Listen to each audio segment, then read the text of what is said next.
Hey everybody and welcome back. Today we're going to be looking at the results from the Ludotrotter Altered Open. With over 1,000 players, we got a lot of data from this one. We'll be looking at the top 16 deck lists. And first I want to just give a shout out to Altered Aces Neuro for taking down the event. And I also want to shout out the Exalts for having 4 players make it into the top 16. For the rest of the spread, you can see here that there were only 4 factions in the top 16. I had predicted that Muna would also make an appearance, but it didn't quite make the cut. Instead, though, we see a ton of Waru and Sigismar players here.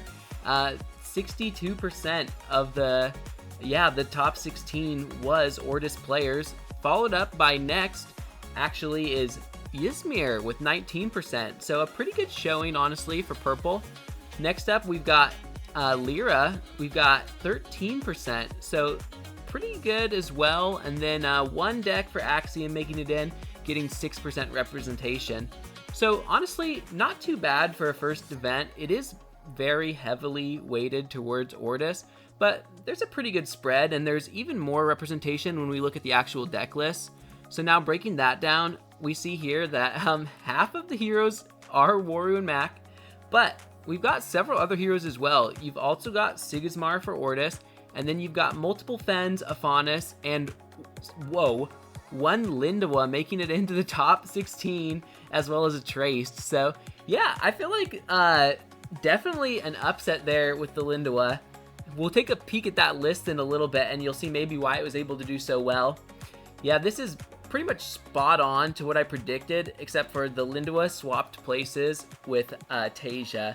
And so yeah, I guess maybe Tasia was like one of my weaker top 6 picks, but yeah, surprised it didn't see any placements. I'd be curious if we had like a top 32, if how many like Tasia we'd see. But yeah, the other heroes that I expected are definitely present. I don't think I realized there would be such a dominant presence for Waru.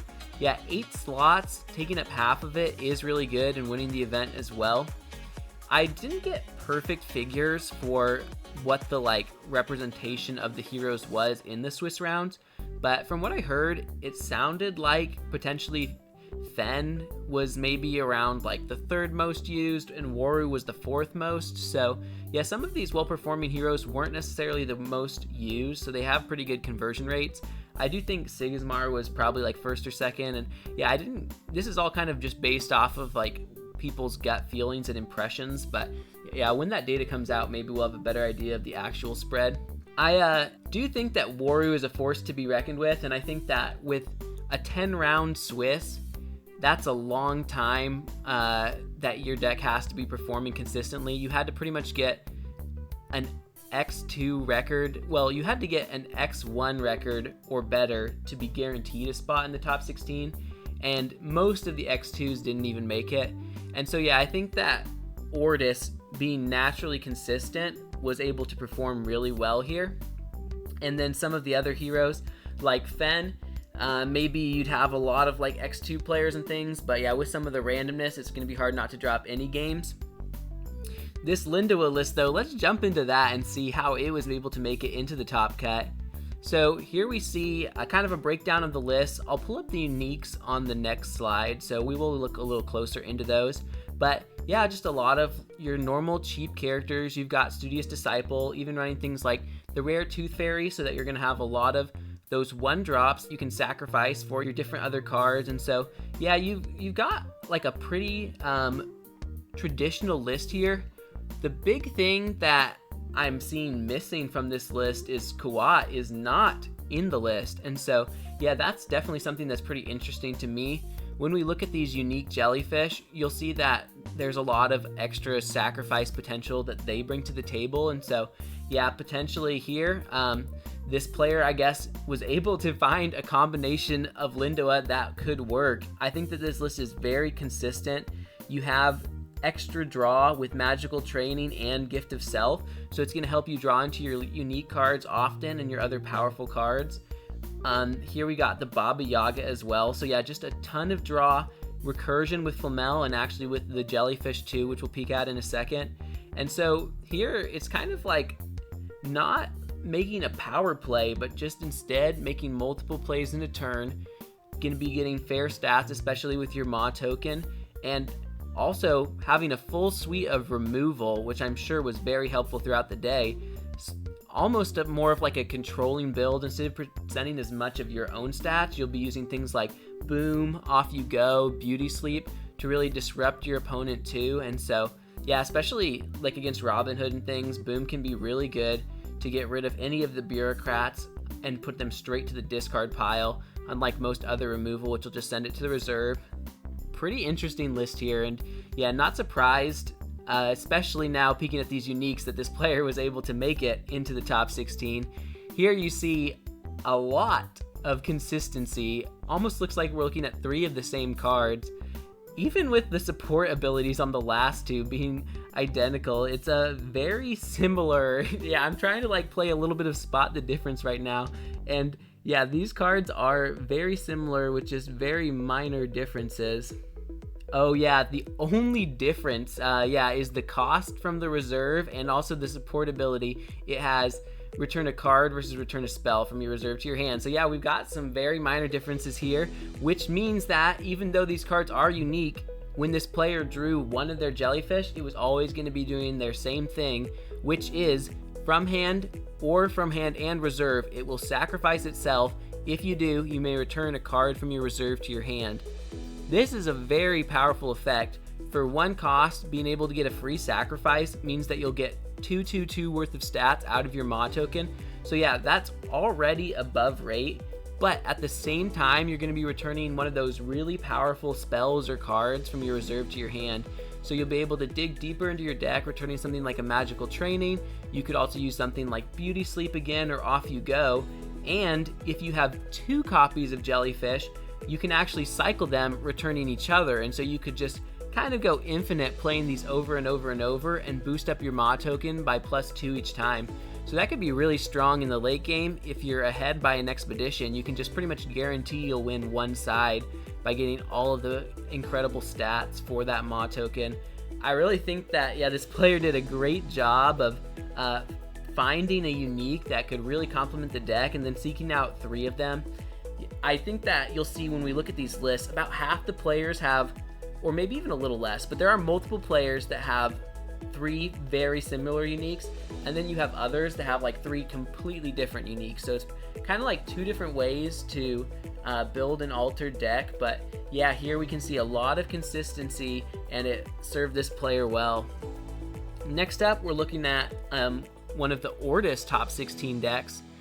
There's going to be different formats for the pictures you might notice. Not all of them were available as like a deck list that I could look up on the website. Some of them I just had to take screenshots, and so yeah, this is one of those deck lists. Sadly, because of that, I can't really tell what the uniques do. I'm going to have in the description a link to the Twitter for Ludotrotter, and so there you'll be able to look at all of the deck lists yourself. But yeah, for some of these, the pictures are in French and pretty pixelated, so I couldn't quite figure out, what some of the effects are on these cards. But even without the uniques, looking at the rest of this list here, this one is completely foregoing permanence and just playing a very fair game with a lot of disruption. You see here, you actually have we have 7 removal spells. Yeah, we even have the rare Keylon Burst as a 2 of, as well as 2 Sticky Note Seals and 3 Teamwork Training. And so while you might not be playing powerful permanents to get an advantage over your opponent, you are able to remove any of the threats that they play to kind of keep them on the same level as you.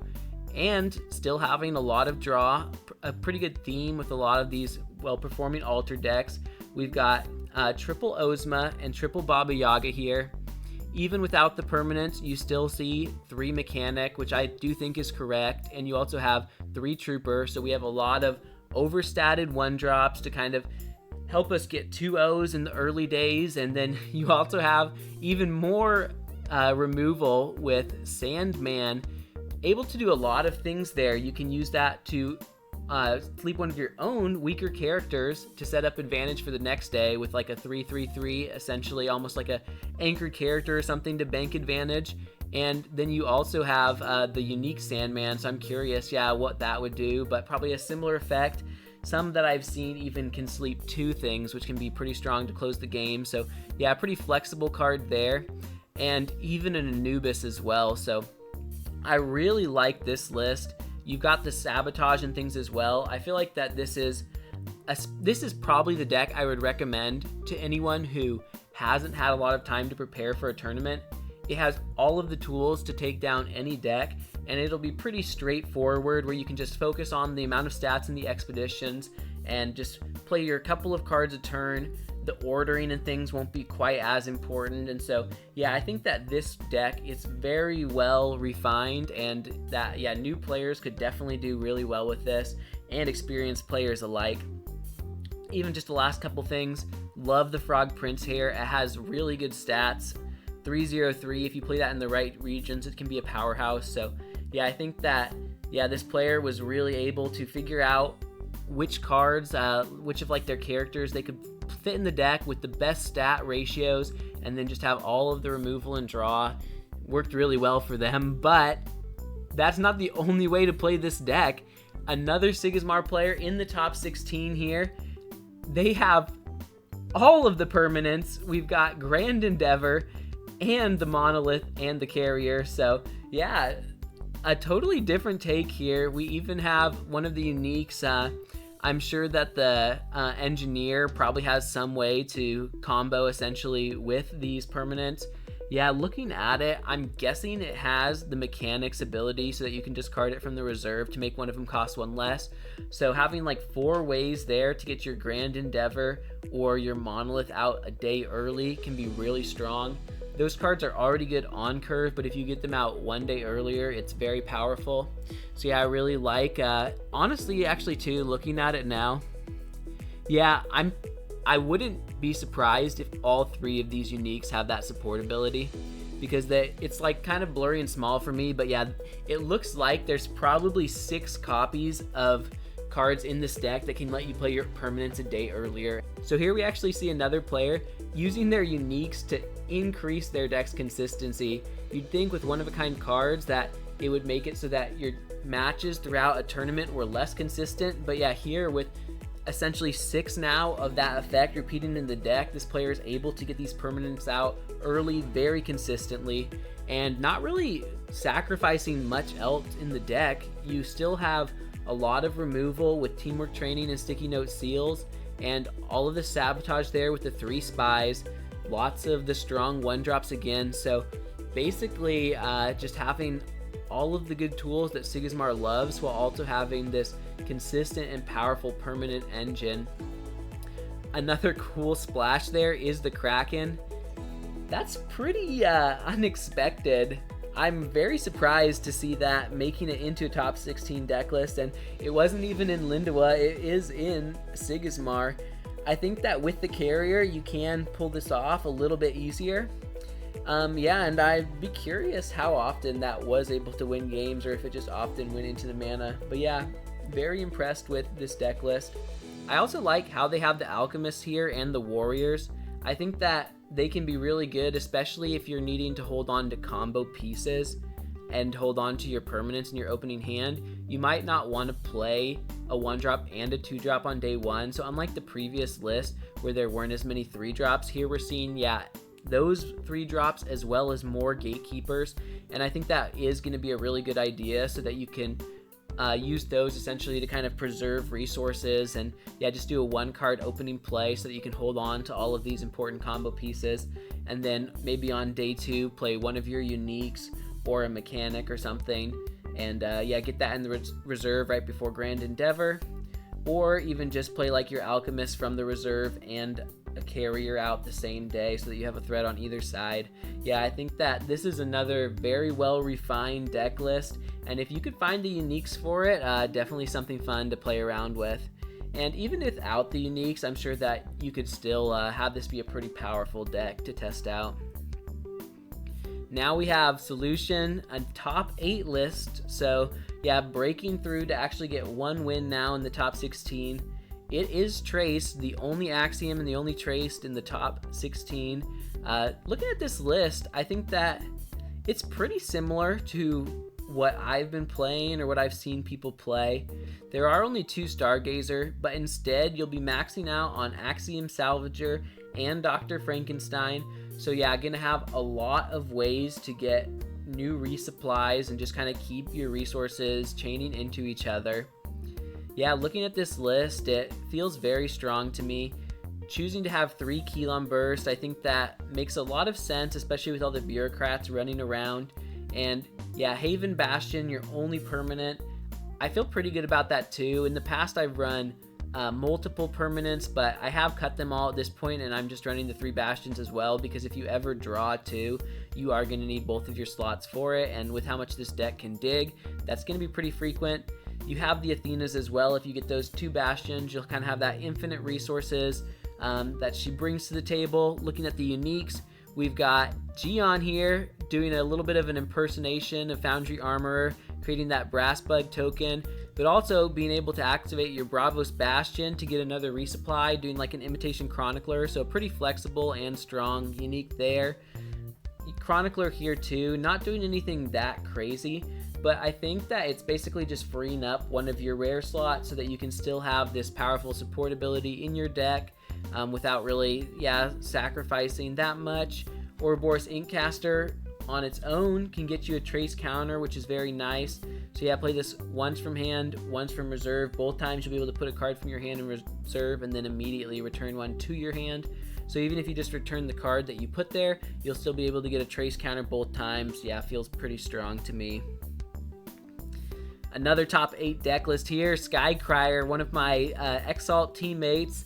Yeah, doing a great showing with Aphanis. Some of the preliminary online tournaments and things, Skycrier's, done really well in, and often been bringing this hero too, so it's definitely a favorite of his. This list is very clean. I've been working on lists off and on with Skycrier. He's been a little bit more invested into Aphanis specifically than me, and I really liked where this got to.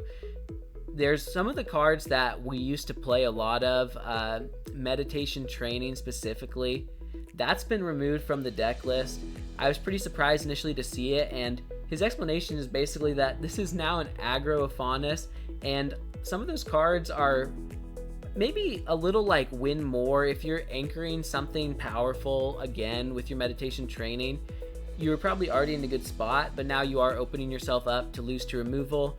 With this version, you just get 3 Beauty Sleep now, as well as a lot of your previous tools, and so that's just adding more very good ways to deal with your opponent's threats.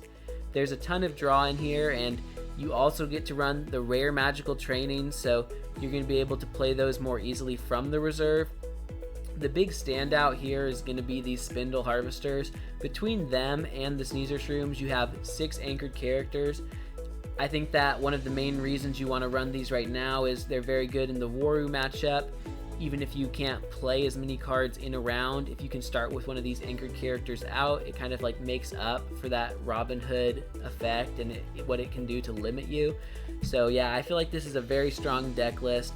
Even like the Mage Dancers and things too, they are just a common version, but when they can get those free boosts, you can get a pretty good rate for what you have to pay for them. This is definitely a powerhouse of a deck, and even if you just go toe-to-toe with your opponent on the last day, you can use something like Small Step to get the win. Looking at these uniques now, pretty similar to the Lindiwe deck we looked at, we see a lot of consistency among the effect. And so here, yeah, it's 3 cards of the same name. They all get anchored from hand and cost 1 less from reserve. So at dusk, if they have 1 or more boosts, you may return a card other than me from your reserve to your hand, or a spell or something like that. This is going to be really great to use your very, very powerful spells over and over again. You can reuse things like the Beauty Sleep, which are a lot more expensive from the reserve. You can reuse your Helping Hands and your Magical Trainings. Probably a really common day 1 play will just be plop one of these out, or Sneezer Shroom, and then play one of those powerful 1-cost spells. If it is one of these instead of Sneezer Shroom, you'll be putting it straight back into your hand. You can do some pretty much infinite combos too at that point, where you'll never run out of resources for the rest of the match if you just use your Helping Hands to remove the fleeting from this and then kind of chain those over and over. And so yeah, that can be really strong to just keep your hands healthy. You can also use these with Off You Go, probably one of the most powerful cards in your deck. It can remove things like Quetzalcoatl at a very good rate, or a lot of other threats in the meta, and then with these you'll be able to use those over again. this is a very powerful list. I've been hyping up Afanis for a while, and so I'm glad a couple players in the top 16 were able to perform so well with it. Now we see Fen and Crowbar. Here we've got 3 Tinkerbell, so yeah, wanting a lot of disruption. Surprising to me, actually, is the 3 Femel. So to combo with that, I guess we have Acapella Training, Twinkle Twinkle, Hooked, a lot of these spells. Off You Go, probably one of like the best things as well here. You see a pretty similar synergy to Skycryer's list. We have ways to return spells from our reserve to their hand, and then yeah, powerful spells like Off You Go. Only 2 Clock Cocoon is a little surprising, but I guess with more Off You Go and things, you wouldn't want to get stuck with one of Fen's random hands where you only have spells or removals, so I can kind of understand that sacrifice. We are still seeing, though, 3 Ouroboros Inkcaster. So yeah, even more so, this deck feels pretty similar to the one we were just looking at, really cycling through your resources, using your best cards over again. Maxing out on Aloe Vera, not surprised at all to see that. It is such a strong card for this deck, and basically gives you a second copy of your hero effect each round, getting that extra card in the reserve. A lot of your cards are better from the reserve, like the Hatter and some of these, and so yeah, they're going to be really good to anchor your things like Anansi or even just your Aloe Vera again. A lot of times too, you can cheat the mana system with multiple cards that can decrease the cost of the next card played. And in your back pocket, you'll always have that Lyra Festival for a surprise alternate win condition. Here it is going to be a little bit harder to achieve. Yeah, I'm looking at the list and there aren't any Kodama in it, and so in order to win with this festival, it's actually a common. You would probably need something like the Sandman, or even to play your own Twinkle Twinkle, but then afterwards you could discount the cost of the next card you play to essentially make it a 1 cost. So not impossible to find that combo, but maybe even just good enough on its own, because your opponent might not know that you're missing some of those cards like Kodama, and so they might use a removal or something on it anyway, and you still get a draw out of it. Looking at these cards as well, you can see some of them have landmark conditions, so another reason there to fit in that permanent. This Martingale, I gain a boost for each card in each player's reserve. This is going to have a ton of stats from hand. It's very strong, and then from the reserve you can give something anchored, so that can be pretty good if you do have the Lyra Festival out. This would be a pretty good way to get a fleeting character and an anchored character for that festival as well in one go, and then you would just need something, yeah, like maybe a Sandman from your hand for the other one. Lyra Cloth Dancer here, a powerful effect I've seen a couple of times on uniques. At dusk, each character controlled by target player gains fleeting. This is going to be great paired with your acapella trainings and things to really drain your opponent's resources. And then another way to anchor your characters with Hathor here. When a card leaves your reserve during the afternoon, up to 1 target character can gain anchored. That's going to be really easy to combo with your support abilities, or even if you just play a card straight out from the reserve. So I bet with enough mana you can easily get 2 anchors from this in a round. So yeah, I think that these uniques, they complement the deck well. It's not like some of the other players we've seen where all 3 of them are near identical, but instead they're just all very strong on their own, and especially in Fen 2, where you're kind of going to have these mixed matched hands and things. Maybe it is nice to have multiple options instead of drawing like 2 of the same cards, since you don't put any into the mana. That takes us to the last deck list we'll be looking at. I'm sharing 1 from each hero in this video pretty much, but you can find the others in the description if you want to go to the Ludotrotter Twitter page. There will be a link there. But yeah, Neuro from Altered Aces took down the competition with Waru. It was actually a Waru versus Waru finals. A pretty cool unique too for the second place player. It was a Quetzalcoatl with the Robin Hood effect, so you can go check that out in the link. But yeah, for Neuro, it's going to be this list, cutting the permanents, no more Bountiful Meadow, instead choosing to run just a lot of rare bureaucrats. You've got 3 Quetzals, 3 Attorney, only 2 Frogs, but still bringing the 3rd as a common. You've got Ortis Trooper even upgraded for some of the versions to the rare. So yeah, valuing those stats, kind of like a Sigismar deck. And of course the 3 rare Robin Hoods. Yeah, looking at this deck, we do see Sandman and things too. Pretty similar. Some of the standout cards though are Kokoba as a 1-of. This can be a pretty strong for a common. You get 4/4/4 for 4/3, and yeah, that's pretty good, honestly. In the late game, when you have your bureaucrats and your free tokens at the start of the day, it's going to be really easy to trigger this effect. And so yeah, maybe it'll just be the way to win both sides or surprise your opponent with a little bit more power than they expect, since oftentimes with 3 mana you'll be playing something like a Quetzalcoatl, which is just 3/3/3 in stats. You do see some of the other bureaucrats showing up here as uniques, and looking at the spells, we've got that full suite of removal again, and 1 charge even too, just as another powerful surprise in the late game. Let's look at these uniques. We got a full smorgasbord here of different effects for the cadets. One costs 0/1/0, but when another token enters, when another non-token character joins your expeditions, you get to create an Ortis token in target expedition.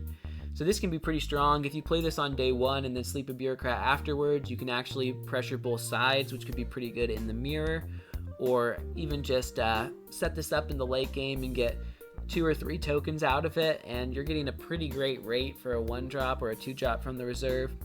This Thoth, costing 2, honestly is pretty good already. You still have, when my expedition fails to move forward after dusk, create an Ortis soldier token in my expedition now specifically. I think that is a little bit weaker, but it kind of makes up for it for having the better cost from hand, and it can get a boost when you play it from the reserve. So yeah, pretty good rate again there. I feel like this one's a little bit more of a filler unique, but having 2 cost cards that are bureaucrats can be pretty good, so that you can still play a 1-drop with him on day 1 and put some pressure early. So yeah, definitely not a bad card. This council's pretty cool too. You still get the normal council effect.